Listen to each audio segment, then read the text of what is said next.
सोच के देखो, जब हम जमीन पर चलते हैं, जब हमारे पैर उस मिट्टी को टच करते हैं जिसे हम रोज एक नॉर्मल सरफेस समझ के निकल जाते हैं, क्या कभी तुमने सोचा है कि उसके अंदर क्या क्या छुपा हुआ है? क्या तुम्हें पता है कि जिस अर्थ के ऊपर तुम जीते हो, वो सिर्फ कुछ सेंचुरीज नहीं, बल्कि बिलियंस ऑफ ईयर्स से एक एक्टिव मेमोरी बैंक बन चुकी है? एक ऐसा आर्काइव जिसमें हर element, heat, water, ice, destruction, rebirth, सब कुछ रिकॉर्ड हो चुका है। When the earth was young, क्या कहते हैं प्रीहिस्टोरिक क्लूज?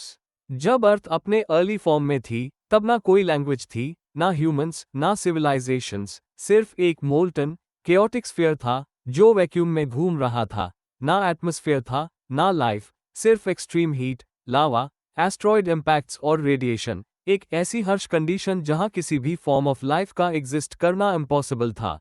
बट सरप्राइजिंगली, इसी हॉस्टाइल एनवायरनमेंट में लाइफ का फाउंडेशन सेट होना शुरू हो गया। जब पहली बार सरफेस ठंडा हुआ, जब पहली बार कंडेंसेशन से बारिश हुई, और जब ओशंस फॉर्म हुए, तब अर्थ ने अपनी सबसे पहली लिविंग पल्स महसूस की। साइंटिस्ट्स ने जब ज़र्कॉन क्रिस्टल्स को एनालाइज किया अर्थ की डीपेस्ट जियोलॉजिक लेयर्स में, तो उनमें पानी के मॉलिक्यूल्स और ऑक्सीजन के साइंस माइल प्रूफ की 4.4 बिलियन ईयर्स पहले भी अर्थ पर कुछ प्रेजेंस थी, कुछ केमिकल एक्टिविटी थी, जो लाइफ के लिए ग्राउंड वर्क प्रिपेयर कर रही थी। स्ट्रोमेटोलाइट्स जैसे माइक्रोबियल फॉसिल्स हमें ये बताते हैं कि ऑक्सीजन प्रोड्यूसिंग लाइफ फॉर्म्स का एग्जिस्टेंस टैब शुरू हो चुका था, और फोटोसिंथेसिस का अर्ली मैकेनिज्म ऑलरेडी डेवलप हो रहा था। एक फॉसिल, एक रॉक टूल, या एक केव पेंटिंग, ये सब बस इनऑर्गेनिक मैटर नहीं है, ये एक कॉग्निटिव सिग्नल है, एक ट्रेस है अनह्यूमंस का जो लिखना नहीं जानते लेकिन सोच सकते थे, ऑब्जर्व कर सकते थे, और जी रहे थे। जब एक प्रीहिस्टोरिक ह्यूमन ने एक रॉक स्पीयर बनाया, जब उसने एक वॉल पर एक एनिमल चेस का सीन ड्रॉ किया, या जब उसने नाइट स्काई के पैटर्न से डायरेक्शन तय की, तब उसने बस सर्वाइव नहीं किया, बल्कि अपना थॉट छोड़ दिया। और वही थॉट्स आज हम डिकोड कर रहे हैं, कार्विंग्स, टूल्स, फुटप्रिंट्स और पेंटिंग्स के थ्रू। प्रीहिस्टोरिक क्लूज सिर्फ विजुअल्स नहीं है, वो ह्यूमन साइकोलॉजी के सबसे पहले एक्सप्रेशंस हैं। जब हम एक फॉसिलाइज्ड लीफ देखते हैं, हम एक एंशंट रेन फॉरेस्ट फील कर सकते हैं। जब एक डायनासोर फुटप्रिंट मिलता है, तो हम उसकी मूवमेंट और साइज इमेजिन कर सकते हैं। यह क्लूज साइंस के इमोशनल फिंगरप्रिंट्स हैं, डाटा के साथ फीलिंग भी देते हैं। कई बार जब हम जमीन पर खड़े होते हैं और सब कुछ बिल्कुल शांत लगता है, तब हमें लगता है कि सब स्टेबल है, लेकिन असल में हमारे नीचे की धरती एक सेकंड के लिए भी स्टैटिक नहीं होती। हर सेकंड, हर मोमेंट, अंदर कुछ ना कुछ हिल रहा होता है, प्लेट्स शिफ्ट हो रही होती हैं, प्रेशर बिल्ड हो रहा होता है, और कहीं ना कहीं कोई एनर्जी रिलीज होने का इंतजार कर रही होती है। हर रॉक के नीचे, हर कॉन्टिनेंट के बेस में एक इनविजिबल फोर्स चल रही होती है। प्लेट टेक्टोनिक्स, ये वो हिडन मैकेनिज्म है जिसने अर्थ के सरफेस को डिजाइन किया, कॉन्टिनेंट्स को अलग किया, ओशंस बनाए, और उन्हीं प्लेट्स के टकराव से हिमालयस जैसे माउंटेन्स अपलिफ्ट हुए। जब हम एंशंट फॉल्ट लाइंस के रिकॉर्ड्स देखते हैं, तो समझ आता है कि अर्थ का काम सरफेस सिर्फ एक इल्यूजन है, अंदर से ये प्लेनेट हमेशा रेस्टलेस रहा है। प्रीहिस्टोरिक वोल्केनोज, जिनसे लावा निकला, उन्होंने सिर्फ लैंडफॉर्म नहीं बनाए, उन्होंने एटमॉस्फेयर के गैसेस को भी चेंज किया, और लाइफ के इवोल्यूशन में की रोल प्ले किया। आज भी जब हम किसी जगह पर सडनली एक फ्रोजन लावा ट्यूब देखते हैं, या किसी माउंटेन के बीच में सॉलिडिफाइड मैग्मा का एक वॉल लाइक स्ट्रक्चर मिलता है, तो वो बस एक स्टोन नहीं, एक फ्रोजन एक्सप्लोजन होता है, एक मोमेंट जिसमें अर्थ ने अपने अंदर का गुस्सा बाहर निकला। अर्थक्वेक्स के एंशिएंट साइंस, जिसे हम सेडिमेंट शिफ्ट्स, अब्रप्ट लेयरिंग और कोस्टल अपलिफ्ट्स में देखते हैं, ये सब क्लूज हैं कि अर्थ ने हर कुछ अब्जॉर्ब नहीं किया, कभी कभी उसने आंसर भी दिया। और जब हम ऐसे रीजन्स में फॉसिल्स ढूंढते हैं, तो मिलती है एक ड्यूअलिटी, लाइफ और डिस्ट्रक्शन एक ही लेयर में रिकॉर्ड हुए हैं।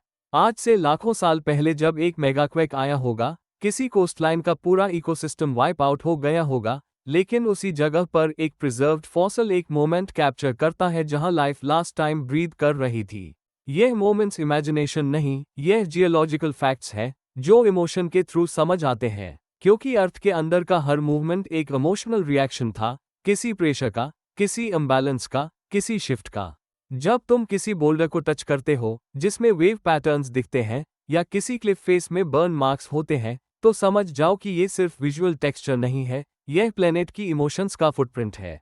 प्रीहिस्टोरिक अर्थ सिर्फ बाहर से ही टेरिफाइंग नहीं थी, अंदर से भी ये एक रोरिंग मशीन थी, जिसमें एनर्जी कॉन्स्टेंटली सर्कुलेट हो रही थी, और शायद इसी एनर्जी के रिदम में लाइफ इवॉल्व भी हुई। जब हम आज अर्थक्वेक्स को मैप करते हैं, वॉल्केनोज को मॉनिटर करते हैं या टेक्टोनिक शिफ्ट्स रिकॉर्ड करते हैं, हम सिर्फ सेफ्टी के लिए नहीं कर रहे, हम उन एंशिएंट पैटर्न्स को डिकोड कर रहे हैं जिनसे हमारी वर्ल्ड बनी थी। और ये प्रीहिस्टोरिक पैटर्न्स, यह क्रैक्स, यह प्लेट्स, ये सिर्फ रॉक्स का मूवमेंट नहीं, यह प्लेनेट के अंदर की ब्रीदिंग है।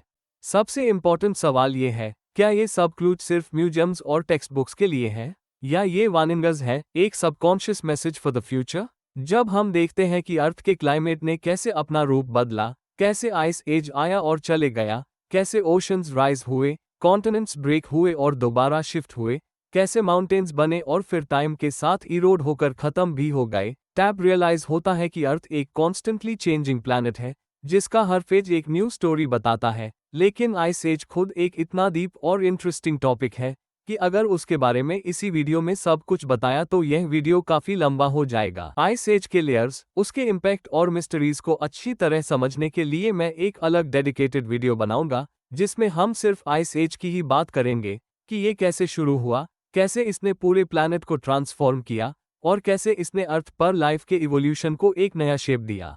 तब तक के लिए चलो वापस चलते हैं इस वीडियो की जर्नी में, जहां और भी कई अमेजिंग प्रीहिस्टोरिक क्लूज हमारा इंतजार कर रहे हैं। तब हम समझने लगते हैं कि हम सिर्फ एक और चैप्टर हैं इस कहानी में। जो आज हो रहा है वो सब कुछ पहले भी हो चुका है, सिर्फ नेम्स चेंज हुए हैं, सिविलाइजेशंस चेंज हुई हैं, बट प्लैनेट का स्टेज वही है। हर फॉसिल, हर पैटर्न, हर एंशिएंट टूल एक इनविजिबल लाइन जोड़ता है प्रेजेंट और पास्ट के बीच।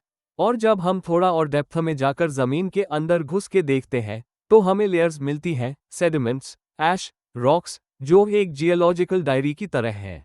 कभी एक मड कॉ में मानसून हिस्ट्री लिखी होती है, कभी वोल्केनिक eruption का साइन होता है, कभी एस्ट्रॉयड इम्पैक्ट का क्लू छुपा होता है।